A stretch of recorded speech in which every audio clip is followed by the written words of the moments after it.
of Perez's 3-year-old daughter, Crystal. Here I am, 6 months pregnant with his daughter now. It's hard not getting angry that she just can't get angry at this fucking guy. There's no point in dealing her out unless she's going to testify. So she needs to give us a proffer on what she can give us on cologne. The only thing you got to do, Gladys, is tell the truth.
You gotta have a seat in that porch. Well, that's fine until just a minute ago. Come on in. You want to share what happened a minute ago? It's so rude. I wrote a letter for Crystal, and he's like, why are you bringing in this kind of shit into a contact visit? Are you going to pass that down to them to send it somewhere? And I said, you know what? It's a letter for my daughter. Did they know? I don't know why they have to be so rude.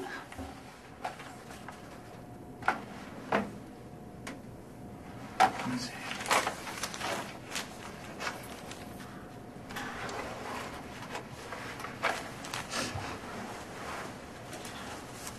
I can't prepare. I always have this. I normally write a letter to Crystal every month, like every 12th of the month. Just because she's gone, it doesn't mean I can't read them to her. Crystal's still my daughter. You know what the first thought comes up in my head when I think of her? Is the drive here to Las Vegas from California. We were listening to music and her favorite group was on the radio, and then she said, "Put it up, Mom." And I put up the radio and she's moving her head. And she's singing to this song.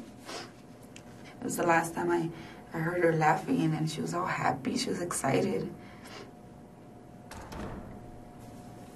The only reason why I look forward to all this being done is because once it's done, it's either I go home or I go to prison.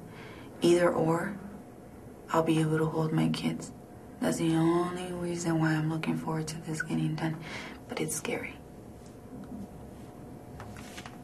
I pray for strength, courage, and energy for Gladys and for the memorial service tomorrow, that it would be a celebration of Crystal's life, Father, knowing that even in that short period of time there were memories such as described by Gladys, with her dancing to a song in the back seat of a car. Now we know she could be very well dancing in heaven, Father.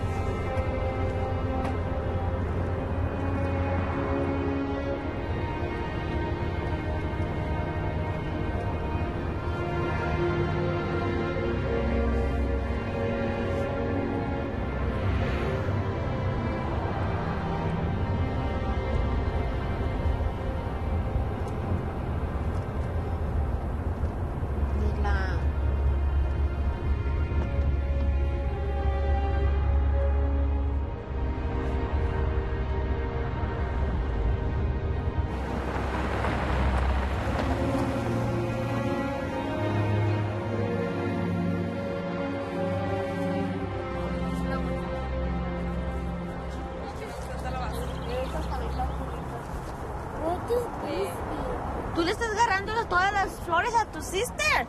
Ese es su regalo. Muévete, muévete, ven. Ven para acá. No, ven para acá, niña. Ven. No hagas eso. Besito. Ay, qué linda, mira.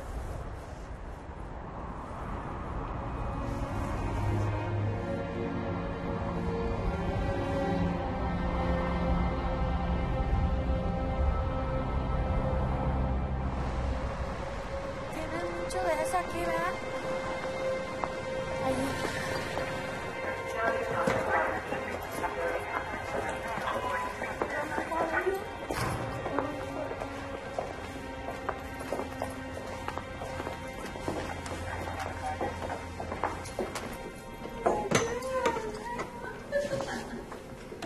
Hi, baby. Hi, Pa. Oh my God, I've seen this in so long. Hi,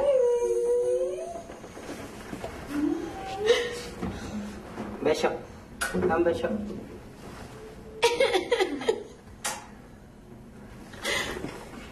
Hi, Frida. Dale un besito, mami. Delilah. Háblale a tu mamá. Delilah. Habla a tu mamá. ¿Qué habla ella? Gladys. ¿Dónde está Gladys? Gladys. Ella es Gladys, mira. Ella es Gladys, tu mami. Mami. Mami. Okay. How are you doing at your dad's house? You're doing okay? Huh? You're doing okay? When are you coming home? I'm coming with my grandma for vacation. Are you? How's school, babe? Fine. Hey. Okay. Okay, Dale, vámonos. bye. Bye, mija, love you. Bye. Cuidado, yeah. Here, you got it. Dios te bendiga, mija. Bye. Do something up. Play too. Bye, Mom.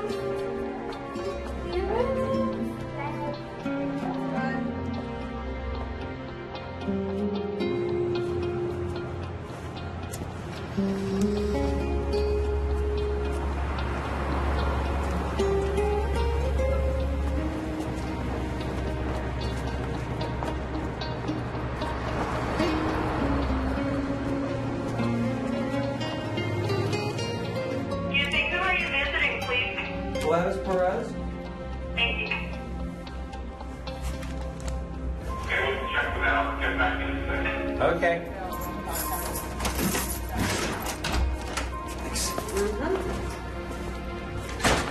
Hey, Gladys. You guys gonna get married, or? I don't know. He paid for my divorce. So I could marry him. Well, he paid for your divorce so you could marry him so he could help his own fucking self. Yeah, I thought about that. And that's why he paid for your divorce, and that's why he wants to marry you, because it helps his case. I know. Is it really gonna help his case? Would it?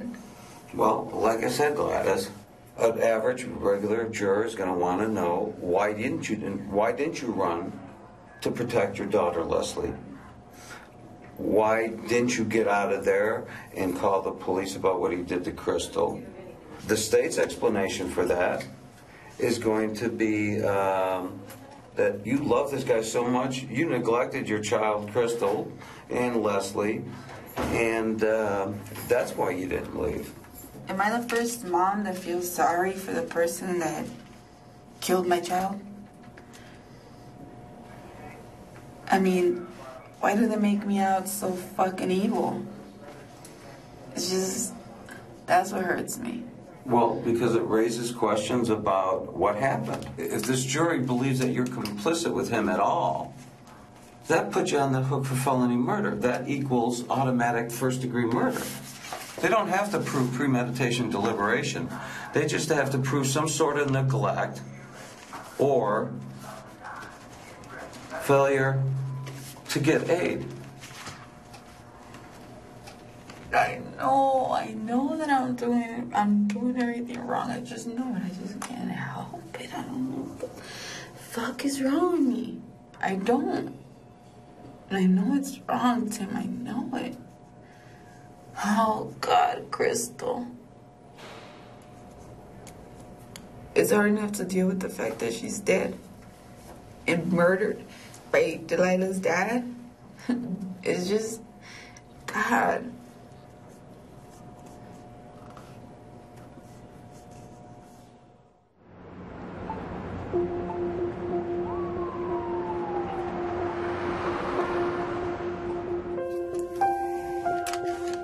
Time's probably not a bad idea.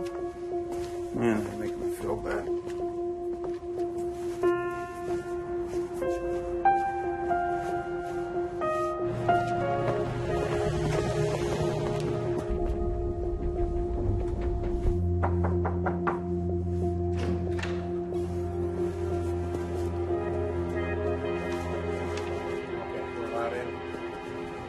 If she's knows what happened and is ready to lay it out there, then that's what we want to talk to her about. She's going to have substantial information to give. Okay. Okay. I think she's still going to say at some time she was pretty well beat up. At some time That's she fine. was out of it. But you're going to learn tons more. Well, you're going to learn tons more than you did before. Could you have worn a suit that fits today? Should have seen him 20 minutes ago. Huh? It was in my I don't flip-flops. have. What do you mean? I don't even have a belt on. My pants are falling down. Jeans and flip-flops. I don't think she's going anywhere. Makes it run for you. Throw her down. And I don't know if, you know, that videotaping might be for the DA too. I mean, they're going to put you here. I heard the door slam. I heard when Anthony walked in. He went to the side of the bed where I was laying down and he asked me, he said, "You're not going to fucking ask me where the fuck I was at?" I said, "Anthony, I'm tired. We'll talk about it tomorrow." And he didn't like what I said. He punched me in the face. I landed on the floor and he started kicking me. Then he started telling me about how he had gambled all our money away. He said, "You're going to have to fucking get a job and I don't know, go strip, do something because we're fucking out of money. I just gambled all the money away." Then he picked me up, put me against the wall and started choking me. Is the door still closed and the kids are still in the other room? The door is still closed. Max came and knocked and he said, "Daddy, Crystal vomited on herself." And he said, "Couldn't you go to the bathroom? Do this shit in the bathroom?" He grabbed her, picked her up, took her into the bathroom. I guess it was hurting her because she kept saying ouch.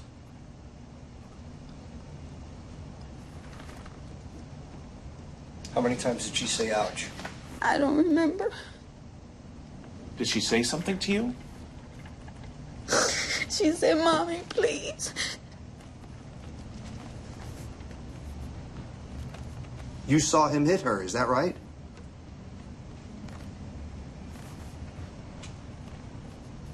We're here for the truth, remember? Yes. And you saw him hit her. Yes. And if you heard ouch and you saw him hit her, was it with a fist or was it a slap? A slap. To what part of her body? Her side. Are you trying to stop him? I'm trying to grab Crystal. He punched me. I just heard a bone crack in my nose. I don't know if he broke my nose or if he just dislocated it or something. At some point, Crystal got up and he picked her up and took her to the bathroom, and I remember her losing her balance. She couldn't walk. And that's when I realized that something was seriously wrong with her. He said, "She's just dehydrated." He pulled out a $20 bill, threw it at me, and then he gave me directions to go to a Walgreens. And he said, "No fucking cops, Gladys. No cops, no ambulance. We'll get her back to health, and then we'll take her to the hospital." Well, when you're out at the Walgreens, did you think maybe I'll call the cops and have them come back with me to the apartment? You know, like get him and we'll go back and get the baby and. No, I didn't. I didn't think of it that way. I wanted to go back and get Crystal better, and I was going to leave him. I ran upstairs, and before I even got my hand on the doorknob, the door opened, and Anthony's freaking out. "Gladys, they got worse. Something's wrong with her. She's not responding. I don't know what the fuck happened, Gladys. I swear to God, I don't know what the fuck happened." She started shaking, and she had a seizure. After that, I wrapped her up in a blanket, and I told him, I said, "Please, let's just go take her to the hospital." So when he was driving around in circles in the hospital and he wouldn't stop, he said, "I'm not going to prison for you or that little bitch. I'm telling you right now. And if you get off and you go in the hospital, they're going to ask you what the fuck happened to the baby. And you have to think that you have Leslie still at the apartment. To me, that was a threat. Crystal was dead. I couldn't do anything for her. He drove out of the hospital without another word. I grabbed the steering wheel, tried to pull him over, tried to make him pull over. When I grabbed the steering wheel, he hit me. The pain just went straight to my brain. I don't remember how we got to the apartments. I don't remember when he took her from my arms. I just remember asking him when I saw him get in the car. I asked him, I said, "Where's the baby?" Because I didn't have her with me anymore. And he said I had to leave her. And I said, "You left her where?" And then he said, "It was either I leave her at the apartments or I bury her." Did he come back to the car and tell you, "I put her in a box and put her on top of the dumpster"? I don't remember him even taking her from my arms. We'll stop now. See you, Jimmy. Okay.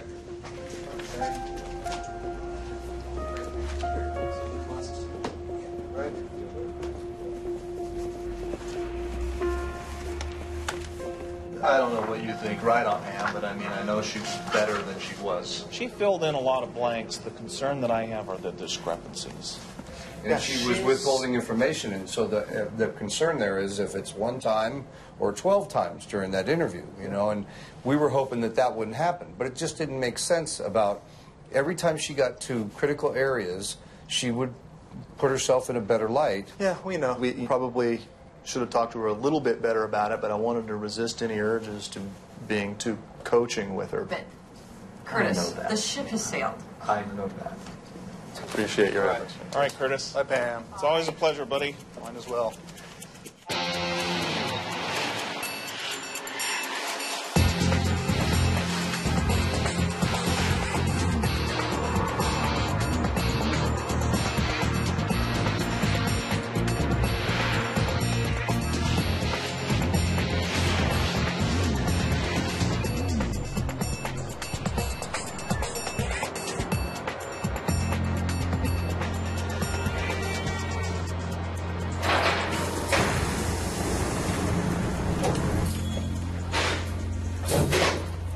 Hi. Hello. Mm-hmm.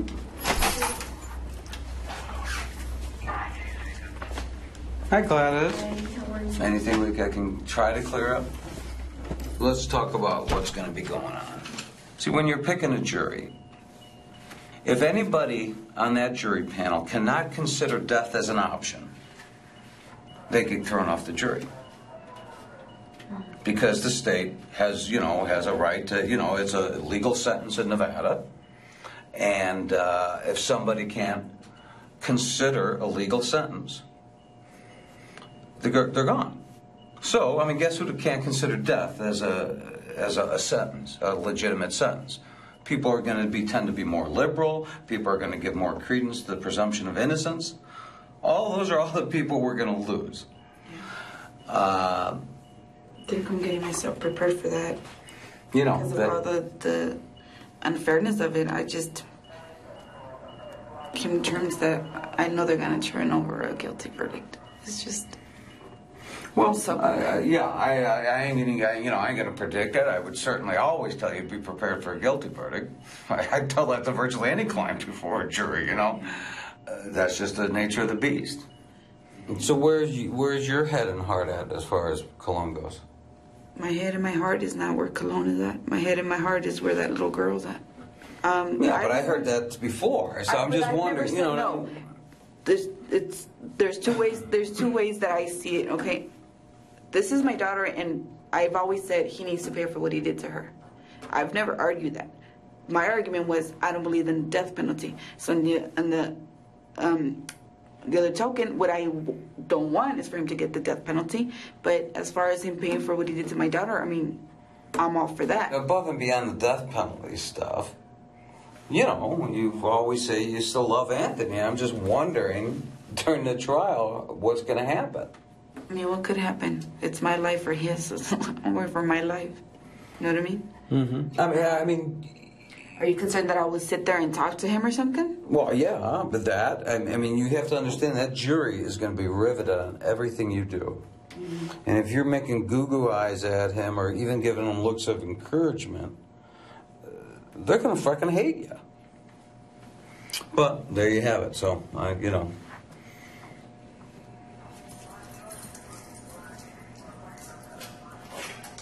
All right, I'm going to hit the button. Yeah. All right, thank you. Thanks again.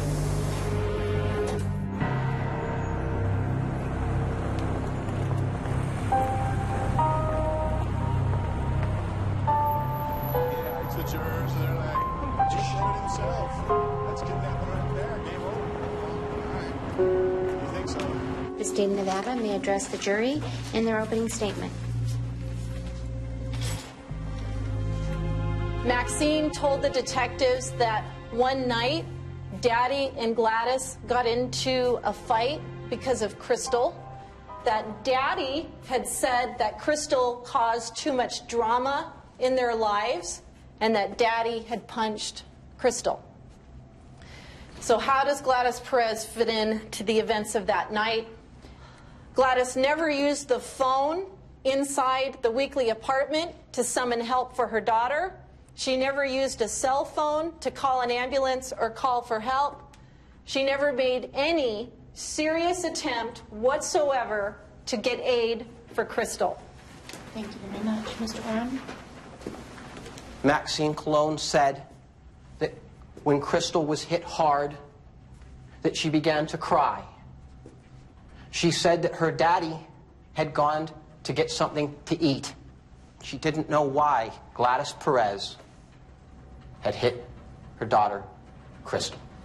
Ladies and gentlemen of the jury, at the end of this case, you may not like it, but there is only one just verdict, and that is not guilty for Mr. Cologne and guilty against Miss Perez. Thank you for listening to me. Mr. Brown? Gladys Perez is indeed charged with the unlawful death of her child. But it's not because she beat that child to death. It's because she wasn't able to keep him from doing it. At the end of this trial, you're going to see his control and his dominance over every situation. You're going to see that Gladys's inability to protect Crystal in this circumstance does not make her a murderer.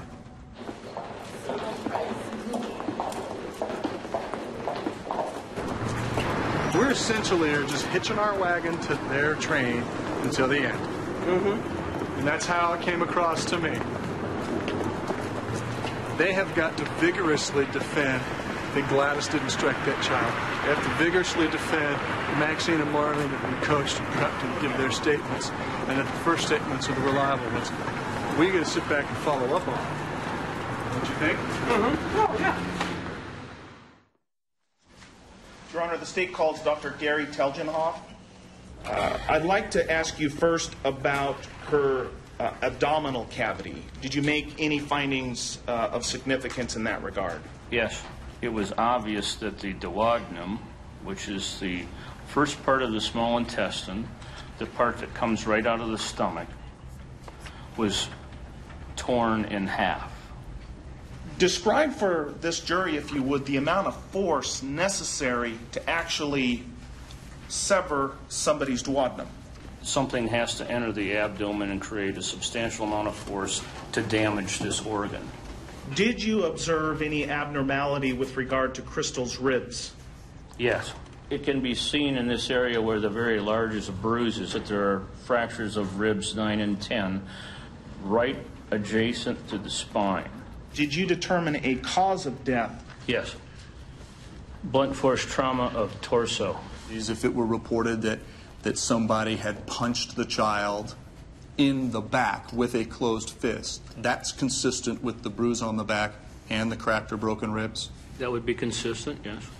You don't have opinions as to the color of the person or the gender of the person who caused the findings you recorded, right? If it was a 4.5 foot tall, 82-pound woman, you don't have any opinion about that? No, I don't. Thank you very much for your testimony here today. You may step down and you are excused from these proceedings.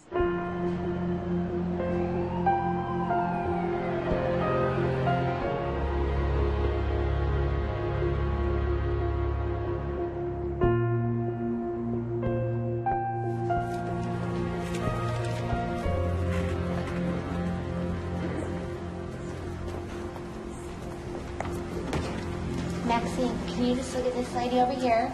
And can you raise your right hand? Did you tell the police that Daddy told Gladys that Crystal made too much drama in their lives? No. You didn't tell the police officers that? No, I didn't. Okay. Did you tell the police that Crystal started puking after Daddy hit her? My dad never hit Crystal. Your dad never hit Crystal? Do you remember if you told the police that, though? Because they told me to say that. Okay, the police told you to say that... My dad hit Crystal. Okay, explain that to me. How did they do that? I don't really remember, but they said like if you say like your dad hit Crystal, then everything will be okay, and your dad will come out of jail, and he'll be fine. He'll be with you guys again. Okay, and did they say that at the very beginning of the little talk with you? I don't remember. Okay. This is Mr. Christiansen. Do you know him by that or Pete? I know him by Pete. Okay. Do you remember telling the grand jury that after Gladys hit Crystal, Crystal said, ow? Remember that? At her hotel, yes. Oh, at her hotel. Okay, good. And after Crystal said, ow, do you remember Crystal getting sick after that happened? No, I don't remember. Can you spell your last name for us? C-O-L-O-N. Thank you. Just 3 questions, okay? When you were at your uncle's house, Tio Jose's, do you remember if some police officers came and talked to you? Yes. Were they pretty nice to you, or were they mean, or how were they? They were nice. They were nice? Was Amy there when you talked to the police officers?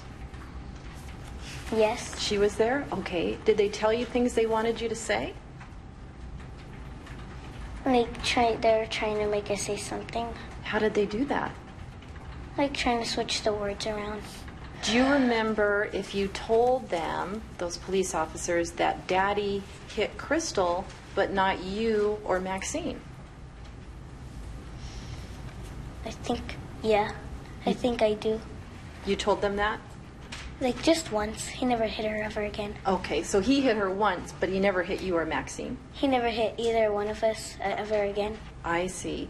And where did he hit her at on her body? Like just on her back right here. On her back? Yeah, he didn't hit her anywhere else. Okay. But like on her back, on the side, on the top, on the bottom? Like in the middle, on the side. In the middle, on the side. Did she cry? I don't think I saw him hit her. But that's what I think.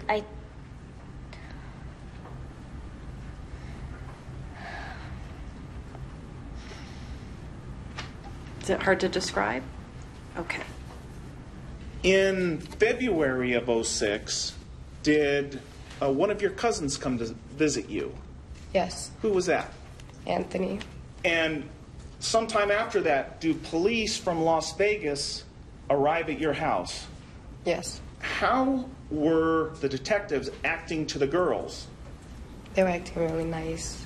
They were all telling them that it's going to be okay and we just want to ask you a few questions. Did the police, during either of the interviews, ever tell these girls what to say? Did they say, we want you to tell us this and suggest an answer to them? Not that I remember, no. Do you ask Maxine what happened? When I asked her what really happened, she just looked at me, she cried, and she just said, if you would have saw what I saw, you would have screamed.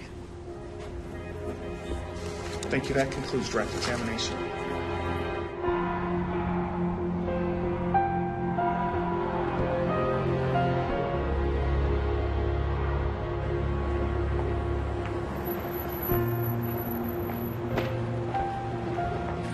Are you here? Team. Hi, Lilia. Hi. Hi, Leslie. You look nice.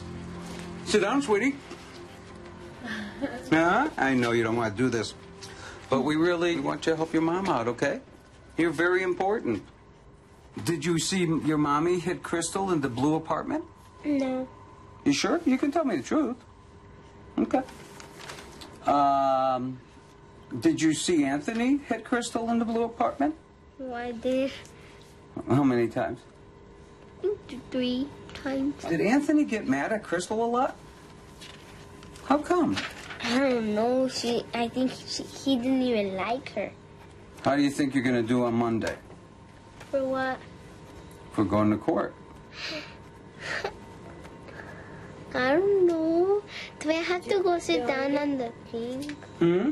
Do I have to go and sit down on the thing? Yeah, you're going to have to sit up on this big chair, but you're a cheerleader. This should be a breeze.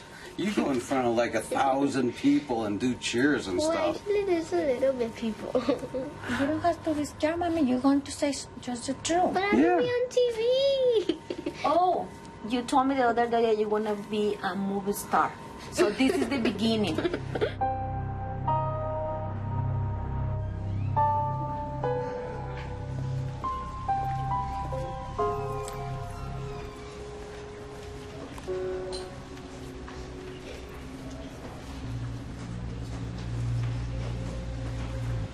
Just tell me when you're ready to go. When you guys were at the Blue Hotel, you okay? Yeah. Okay, when you were at the Blue Hotel in Las Vegas, did you ever see anyone hurt Crystal? No. No, you never saw that? No one? No. Okay. Do you remember, while you were in Las Vegas, if Anthony ever hit or socked Crystal? No, I don't remember. You don't remember? Do you remember if you told the police officers that he did? No. You don't remember if I you didn't did? say that. You didn't say that? You didn't tell him? Okay. Hi, Leslie. Hi, Tim. How are you? Fine. Mark, or I should say Anthony, he didn't like Crystal that much. Is that true? Well, he did like her because she was sweet and she likes everyone. Right. But sometimes she'll get him mad. How come? I don't know. Crying and stuff? I think so. Too much like a baby? She acts like a baby. Oh, okay. Well, she was a baby. When Crystal would climb up on your mommy's lap and stuff and want to hug her and stuff like that, would Anthony get mad?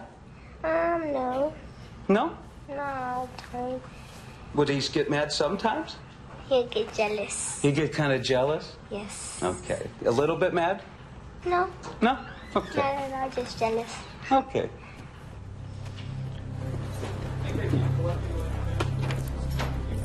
You got it.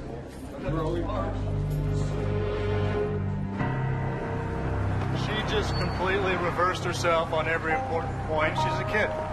You know, what can you do? You can't impeach her. You can't yell at her. You can't punish her. She's afraid. She didn't want to participate. She doesn't know the seriousness.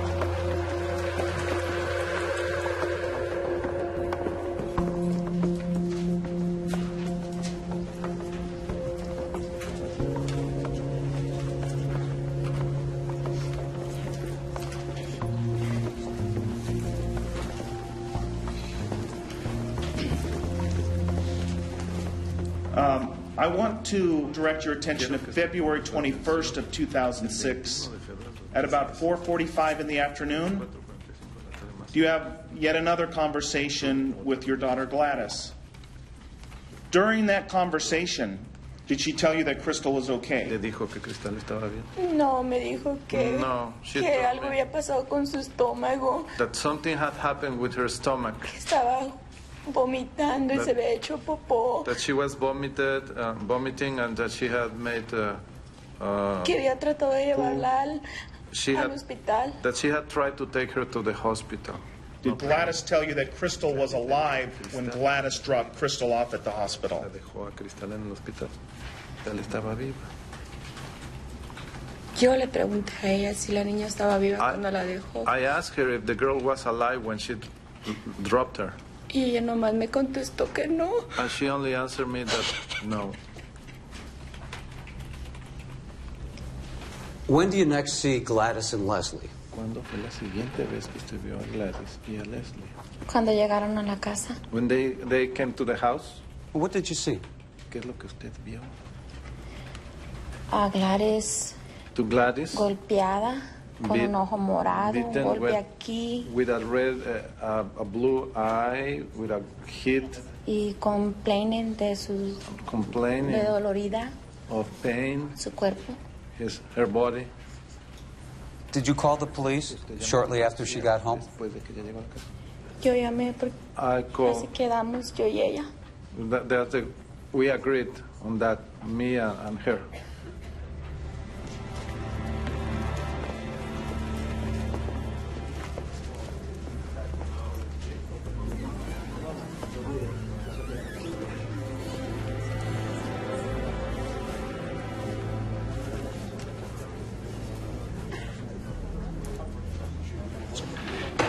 From now, when you're very likely still in prison, when you look back, you're going to be so angry at Gladys over there.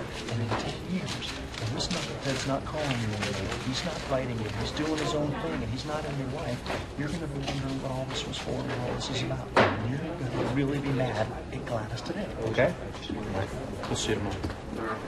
That's going to put Gladys in context, and all that good work we've done is right in the fucking shithole when they start putting these letters in. Right in the shitter. They're going to, well, yeah, you're right. They're going to give her a second at least just for that. Oh, just she's got no chance at less than a second. No chance. They're going to hate her.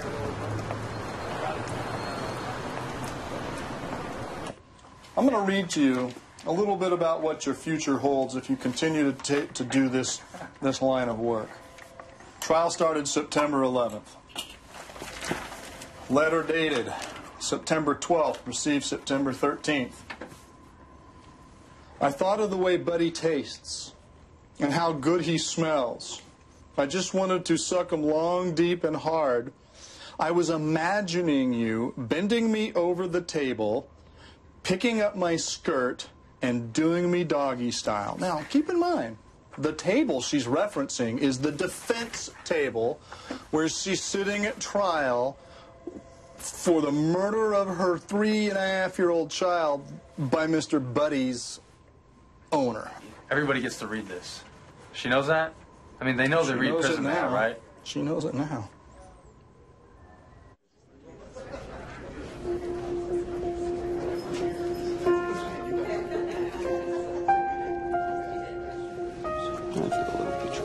I just wasted 2.5 years. Say that. I messed up the case myself. I appreciate everything you've done for me. You know that. Yes, I did betray you. I really did.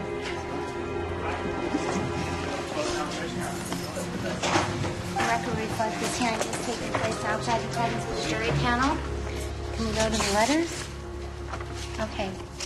Based upon some of the things stated in here, it was the Friday, right, which was the second day of jury selection. Right. Okay, and Detective Vaccaro has indicated to the court that he's going to paraphrase in a way that it minimizes some of the offensive, vulgar language in the letter.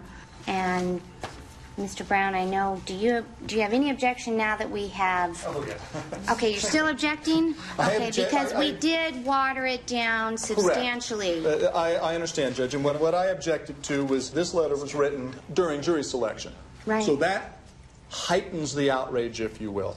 It doesn't offer anything more probative than the other letters. It just means she's still continuing it today. I mean, you could have written one 2 weeks before trial, a month before trial, or last summer, and it would have the same effect. All we're doing by introducing this letter, which was written now, is enhancing the prejudicial effect. It doesn't increase the probative value at all. Okay, and again, I thought that the timing was what made it so probative, but... We're sitting in the trial of her daughter's murder, and she's sitting next to the person who her defense is saying is not only the murderer, but is the person who prevented her from calling 911 and dragged her across the country unwillingly. What could be more probative? She's had all kinds of time to reflect on this, and these are her feelings towards him currently.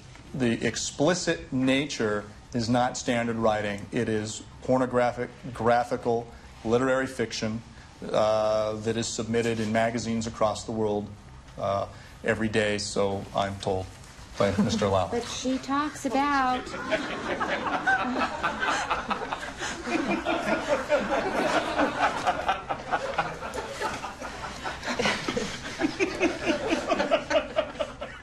You're familiar with the correspondence, or at least some of the correspondence between Ms. Perez and Mr. Colon? Yes. Just to get past all that, Mr. Colon refers to his penis as Buddy. And so this long letter here is going to make numerous references to Buddy, which is his penis. The references about being bent over the table, the council table, and you pulling up my skirt and doing me doggy style. Start again in 15 minutes.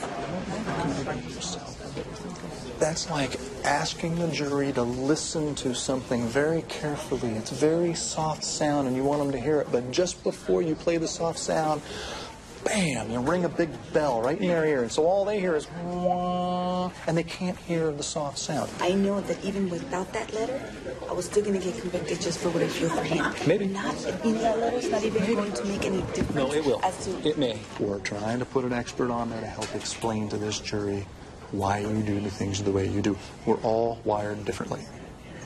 Okay?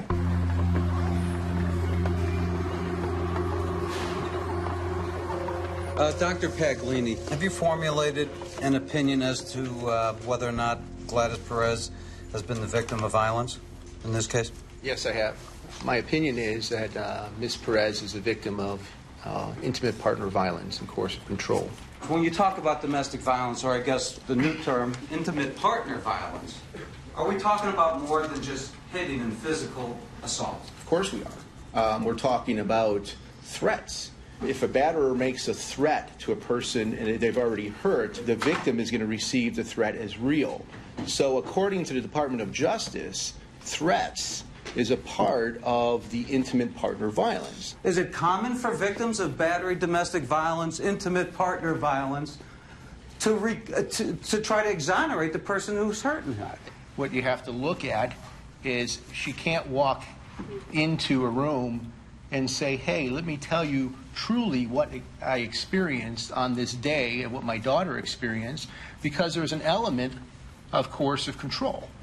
That if you say certain things, all right, then all of a sudden violence may ensue. Thank you, Dr. Paglini. Okay. Dr. Paglini, Gladys Perez has never left the relationship that she has with Mark Anthony Colon. It seems... Yes or no? Has she left the relationship? Simple question. Yes. Oh, okay. No, she has not left the relationship. Okay, she's still in the relationship. And is it your opinion that she could not leave, cannot leave, or that she does not want to leave it? You understand the difference? Yes, I think it would be likely that she does not want to leave the relationship. She can, but doesn't want to. Is that your opinion? Yes. Okay. Isn't it possible that the reason Ms. Perez has acted the way she has with regard to her relationship with Mr. Colon simply because she loves him? Did Ms. Perez love him? The answer is yes. Okay.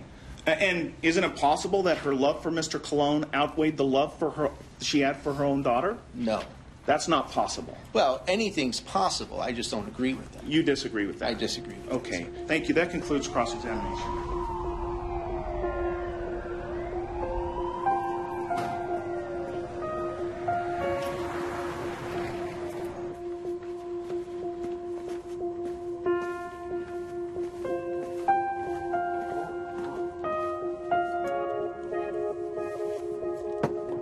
This trial is about what happened on during the evening hours on January 11th and the early morning hours of January 12th. We all learned that Gladys was not chained literally, but she was chained and controlled emotionally and physically.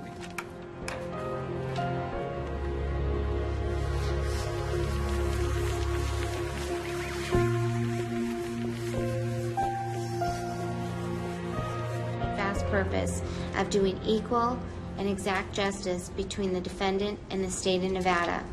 Mr. Lawley, you may address the jury in your closing argument. Thank you, Your Honor. Ladies and gentlemen, these two defendants absolutely deserve not to be treated the same. What is the appropriate sentence for a man who beats a 3-year-old baby to death?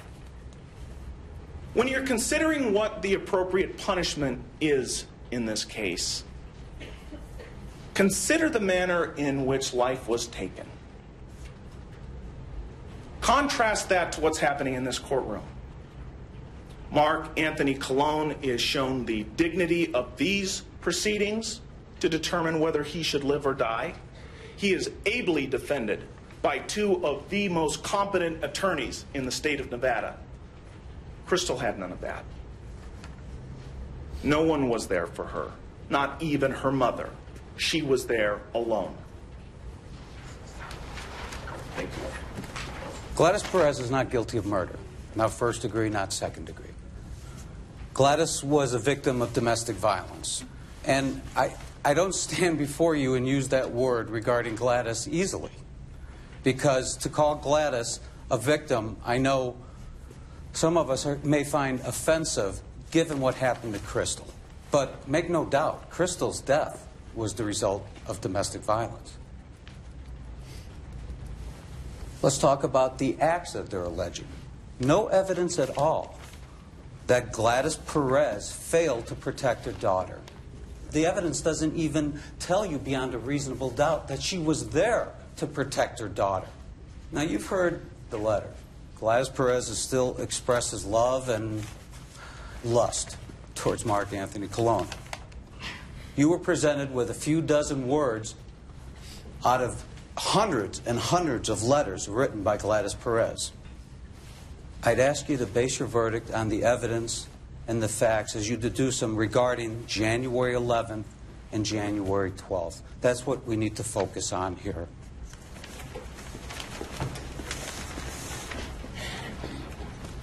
Ladies and gentlemen of the jury, there are no blanks. If you impose death, death will be executed. As Mr. Oram said, someday in Carson City, they'll put the belly chains on Mr. Colon. He'll shuffle with his leg irons into the execution chamber. They'll strap him down, and they'll put a needle in his arm, and his life will end. But on the outside of that chamber, through the glass, will be sitting Maxine and Marlene. And they'll be watching it. And I suggest to you that if you have the ability to go with them and hold their hand, where they put their dad to death, then you should consider death. But unless you have that ability, it's not even on the table. Ms. Martin? There's no question that Mark Anthony Colon is an abusive person who's victimized a lot of people. He was mean to his girlfriends. He was mean to Monica. He was mean to Lisette. So much so that she was willing to leave her children behind with him. But Ms. Perez is different than those two. She still loves him, and she still cares about him. And at this late date, during a trial about the murder of her daughter, writing flirtatious letters, you know, not grasping her own moral failing in this case is pretty hard to accept. We would expect a total stranger to do more for Crystal than her mother did. And maybe that's something that deserves more than the minimum sentence. And at this time, ladies and gentlemen, you are excused to deliberate upon your verdict.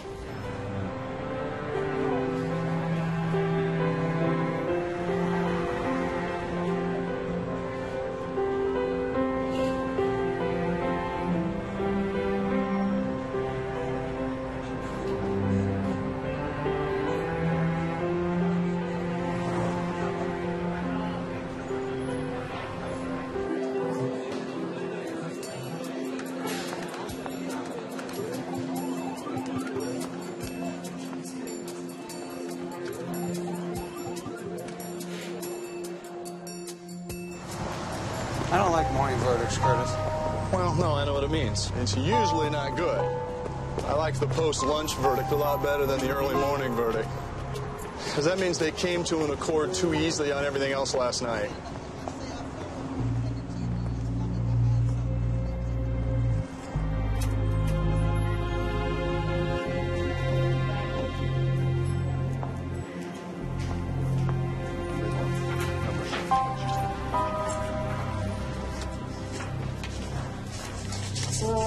defendants and their attorneys please stand?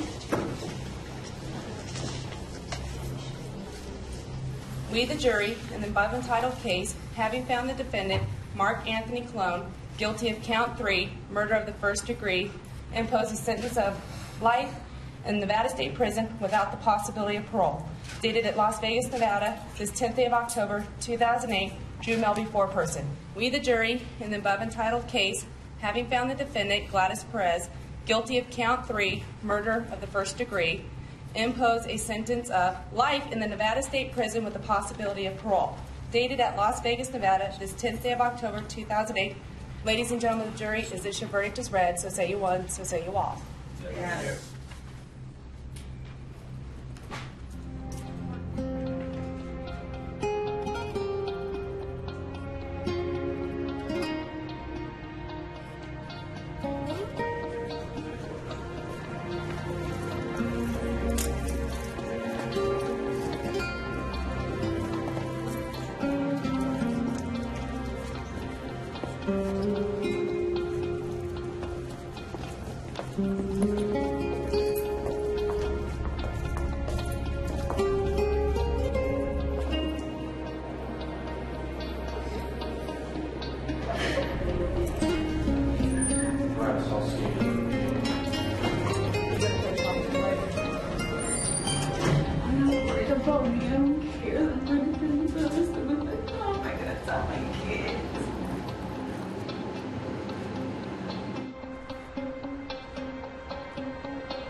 Gentlemen, on January the 22nd, 2003, the unthinkable happened. 3-year-old Christy Cowan was killed, and her 10-year-old sister Christiana and Brittany were stabbed repeatedly. 19-year-old Bo Maestas and his 16-year-old sister Monique have now been charged with murder. I represent Monique Maestas.